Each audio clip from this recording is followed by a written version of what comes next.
guys, it's Amelia, but not the pilot, just Amelia. I'm here to do the mid-year freakout tag because it's actually July. And I didn't realize that until like yesterday. So let's get into it. Sorry if you hear children, there are kids in the alley next to my apartment screaming and I can't do anything about that. So first off, the best book that I think I've read so far in 2024, there's a few that I would rank 5 stars. So I really liked the Once Upon a Broken Heart trilogy. I will be talking about it a lot in this video. I have done a full review in one of my past monthly reviews, but I just really liked it. I didn't even know it was a spin-off series. I just happened to pick it up because I loved the covers because they're beautiful, and then I ended up absolutely loving it. It was like so tropey in like a fun little like high school way. I feel like I haven't read a fun little fantasy book like that in ages, so it was great. I think I rated all 3 of them 5 stars. I also read Divine Rivals duology and Little Thieves duology, which also I just sort of randomly picked up these fantasy books and I liked both of them a lot. Little Thieves is very like spooky, sort of woodsy, magical stuff, heists, and Divine Rivals is sort of like an urban fantasy set in like newspaper era 1920s maybe, but also an element of like World War I going on. Academic rivals to lovers, which was delicious. And then I also absolutely loved Atlas 6. I read all 3 of them this year. I like could not put them down. They were perfectly up my alley of books that I like. I love dark academia stuff. I love the school aspect. It was like Hogwartsy magic stuff going on. I loved all the characters. I thought the writing was really good. I know Olivia Blake is like not for everyone, but I thought it was so much fun. Best sequel you read so far in 2024, I think would also be all of the above that I just said. All of those were series or duologies, and I enjoyed all of the sequels. I was surprised Little Thieves and Divine Rivals, I both thought sort of had conclusive endings in the first one. And so starting the second ones, I was a little wary about where it was going to go and how they were going to get back into the story. But I thought they did it okay, and I wasn't mad about it because I thought the book's really fun and good in the end anyway. Some new releases that I haven't read yet, but I really want to. I am so excited for the film Familiar by Leigh Bardugo. So I'm really excited for that. I think I'm reading it this month, hopefully, for my book club. I also really want to read 5 Broken Blades. I've heard a lot of people talking about that, specifically in the book community online. And I also want to read When Among Crows, which is the lady who wrote Divergent wrote this, Veronica Roth. And I'm interested to see how it is because I feel like I loved Divergent when it came out. And then after the fact, I had some critical thinking thoughts and was like, maybe this wasn't that good. And there's a lot of criticism for how Divergent sort of broke the dystopian rush, the craze about dystopian books, because she was like too tropey with it, that it made fun of dystopian books, which I think is fascinating. If you haven't heard of that, I'll try to find an article or something about it and link it below because I didn't really explain that very well. But I'm interested to see, I don't think this is like her next book since Divergent. I think she's written some things in between, but this is the first one that I'm like hearing about, so I'm excited for that. My most anticipated release for the second half of the year though is probably the Percy Jackson new book that's coming out. I think it's in October, and on the exact same day is the new ML Rio book. She's the one who wrote If We Were Villains, which is probably one of my all-time favorite books at this point. I'm sort of obsessed with it. So this is her next book. I think it's called Graveyard Shift, if I remember correctly, and it's coming out the exact same day as Percy Jackson, so that'll be interesting for me. I don't know which one I'm going to start first. Maybe I'll read both of them at the same time and just go back and forth. I don't know.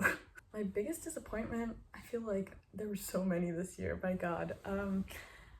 I read Where the Dark Stands Still, which looked really good, but then really didn't like.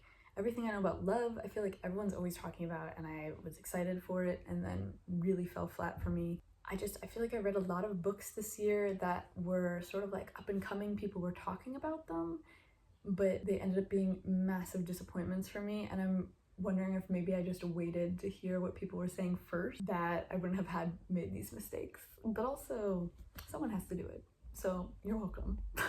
Other disappointment, Tempest of Tea was so hyped for me. Everyone was saying, oh, it's like the next Six of Crows.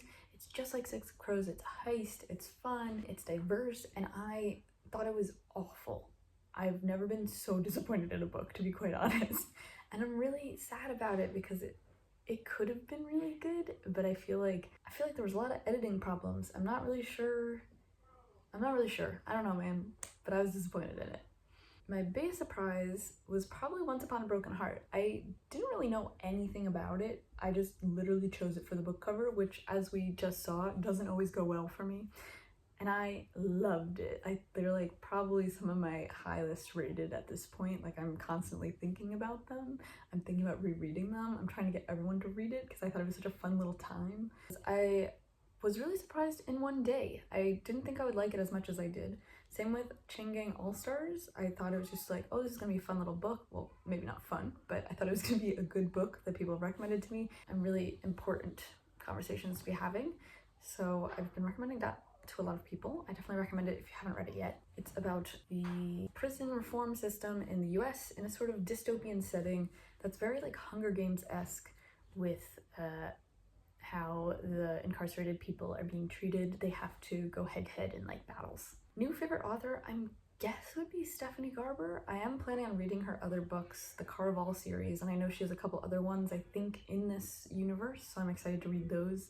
Newest favorite character, I don't really know. I guess Nico from Atlas 6. I really thought he's like so James Potter coded, and James Potter is like one of my favorite characters, so I feel like him maybe. A book that made me cry, I did reread Outsiders and Addie LaRue this year, and both of those always make me cry. But I didn't have any like new ones particularly that didn't make me cry. A book that made me happy, Divine Rivals and Once Upon a Broken Heart.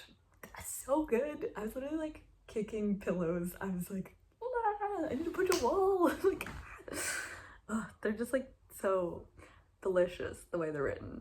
It's fun little romances, fun little stories. The plots are crazy. The most beautiful book that I bought this year. I didn't really buy books anymore because I don't feel like I need to own them. I also am currently living a very nomadic lifestyle, so I don't really want to have a bunch of books. But I guess I would say Once Upon a Broken Heart, which I don't own, but I wish I did because the cover's really pretty. Look at it. What books do I need to read by the end of the year? Literally so many. I don't know. I definitely want to read the Caraval trilogy. I am hoping to finish Outlander, so that's like 5 more books of those chunky ones that I have to read. Really want to read the Captive Prince trilogy because I've been seeing that a lot on Instagram recently, and I'm really curious about it.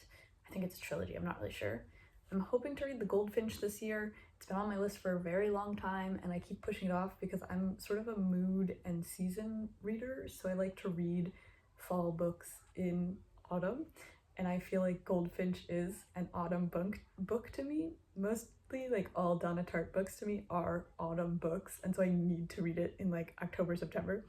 So we'll see if that actually happens. And then I'm also hoping to read Uprooted, Interview with a Vampire, This Is How We Lose the Time War, and Great Expectations. So we'll see what happens. Let me know if you have any other recommendations for me or if you're planning on reading any of these books. And thank you for watching. Bye!